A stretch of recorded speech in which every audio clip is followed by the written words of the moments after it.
Hey folks, my name's Frank Newman from Annapolis, Maryland, and I'm here today to do a review of the Mariners Learning System. I have no affiliation with this group. I just use this online training to get my captain's license. What kind of captain's license did I get? It was an OUPV, or operator of an uninspected passenger vessel, which is also commonly known as a six-pack license. I think you'll find it an unbiased review. It's just my personal experience with the product. There's a lot of things you don't know going in when you take the course that would be nice to know up front. And let me share some of those with you today. First of all, you got to take the exams in a prescribed order, right? And you would think that would be the same order as the modules in the learning material, but it's not, okay? It's a bit of a mismatch. You can't schedule any of your exams until you complete all the coursework, so you have to go through the complete course before you take your first exam. You have to complete all the exams. You have 5 business days. So as soon as you take that first exam, the clock's ticking, so keep that in mind. You can retake any of the exams you failed, but you got to pass at least 2 of the 4 to be eligible. Otherwise, you have to take them all again. And any failed exams have to be passed within 3 months of your initial attempt. Otherwise, you start all over again.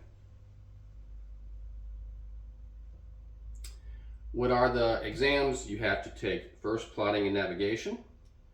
Next is deck general and safety, navigation general, and rules of the road.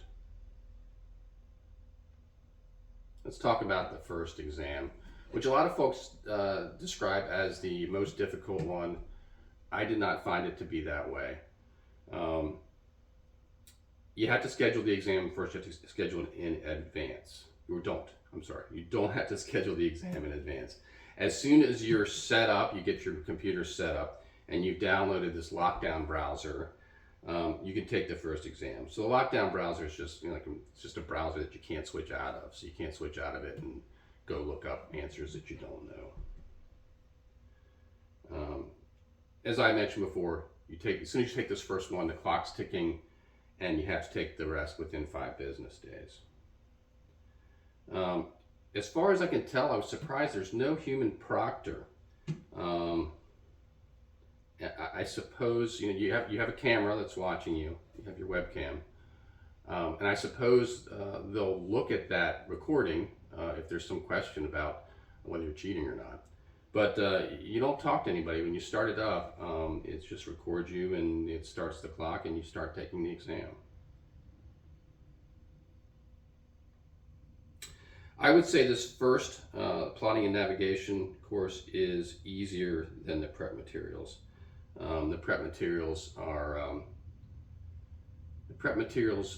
the equations or the questions were a little tougher. You had to do a little more work, and if you're prepared, if you've done those, you should be good for the exam.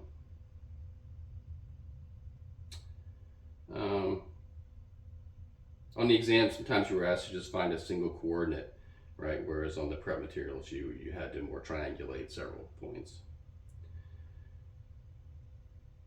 The map that you'll get for this first exam is exactly the same as the prep materials map. So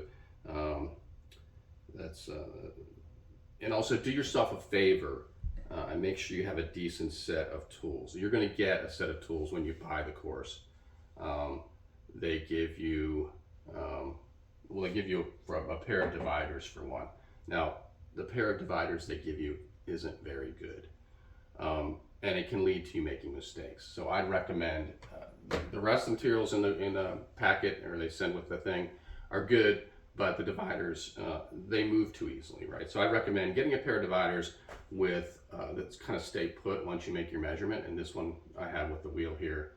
Once I take my measurement, I can then go to the scale on the side of the map, and it's not going to move, right? So I can get a better measurement. So do yourself a favor, and this is the one tool out of the package I would definitely upgrade is the dividers.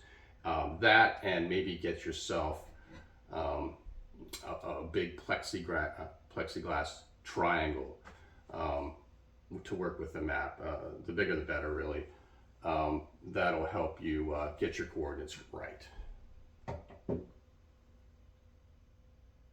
And then finally, for this exam, be sure you go over your interest twice. I think you can only get one wrong, right? You got to get 90% on this one. So go over your interest twice. You're going to have plenty of time to go over the interest twice. So make sure that you do that so that you don't make any mistakes. Okay, so the next one is Deck General. The second test is Deck General. And that includes these bulleted items: Marlin spike and deck seamanship, marine engine operations, boat handling and maneuvering, anchoring and mooring, environmental protection, meteorology, marine radio phone, or I guess VHF, life-saving equipment, emergency procedures, and firefighting. Now, this one you only have to get 70% on Deck General. As long as you've gone over the content a couple of times and have taken the quizzes, you should be good to go. I did not find this one especially difficult.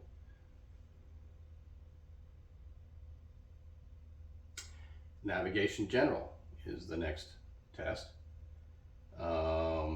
Deals with the compass, ATONs or aids to navigation, your buoys, electronic navigation, and tides and current. And then lastly, your fourth test or exam is Rules of the Road. And this one is a little more difficult. It includes steering and sailing rules. What was the right of way? Lights and day shapes, sounds and light signals, differences between international and U.S. inland rules. And here you can only miss 5 of 50 questions, so you really have to know your stuff, right? There are a lot of questions on the exam from the quizzes, right? So make sure you definitely get all the quiz questions right before you start on your exams. And that'll get you most of the way there. Test taking strategy. Now, this is something they definitely don't tell you when you sign up, and until you actually get into the material. You're not going to know this. As I mentioned, you have 5 business days to complete all 4 exams for the OUPV. This is the OUPV again. And I thought I'd share my strategy for scheduling them. You have no control over the order, as I mentioned. But you want to have as much time as possible for that last test, the Rules of the Road test. So here's what I did, and here's what I would recommend, because it's going to give you some extra time to get ready for that last test. So on a Wednesday, take your plotting and navigation. That's with the map and the tools. Thursday, take Deck General and Safety. I think this was the easiest one, and you only have to get 70% on this one. Friday, I took Navigation General. And then Saturday and Sunday, those are not business days, right? So Saturday and Sunday, you're going to have that to just study for Rules of the Road. And then Tuesday, I took Rules of the Road, right? So 1 business day, 2 business day, 3 business day, and then you have 3 days actually, right? 3 days to study for Rules of the Road. As far as the materials, as I mentioned, they give you a paper map to practice on. They give you the tools, including the divider, and I would give the materials a solid C. They're a little dated looking. The video portions are pretty good, but there's areas where they get lazy and they just throw text at you when a video would have been more helpful. And this is especially true, I think, with the weather portion of it. I didn't think the weather content was very good. They don't give you that many quiz questions, practice questions, and those questions tend to be repetitive. They also have like a flashcard option, but it's the exact same material as the quiz questions, so I wouldn't bother with that. They really need to do a better job of setting expectations from the start so you can strategize on how you will test, right? So you remember the last slide when I was saying the 5 business days and how you want to strategize to have extra time to study for that last exam.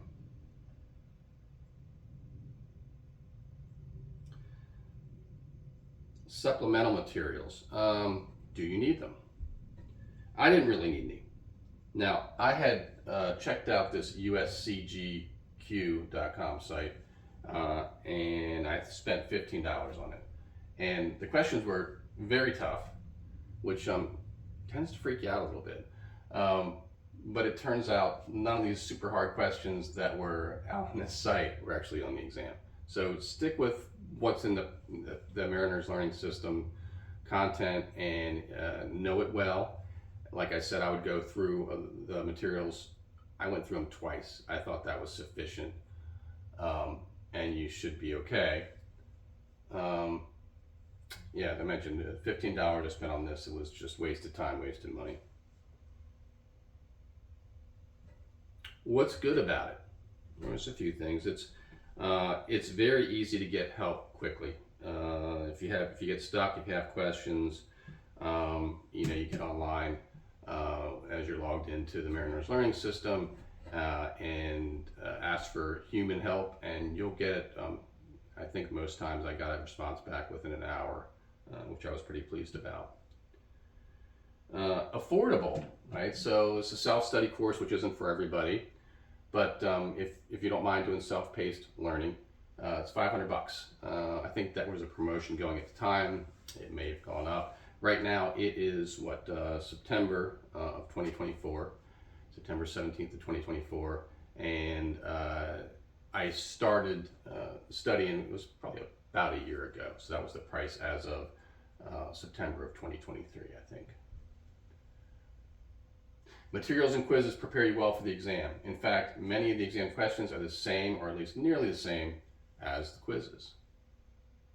You can study on many platforms, right? A lot of times I just use this tablet laying in bed, which was a nice way to consume the material.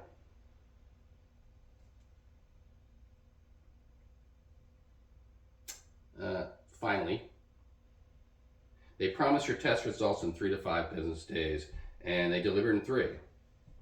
Make sure you mail in your chart plotter test as quickly as you can, because if it doesn't get there, then they don't have a way to score you for all the tests, right?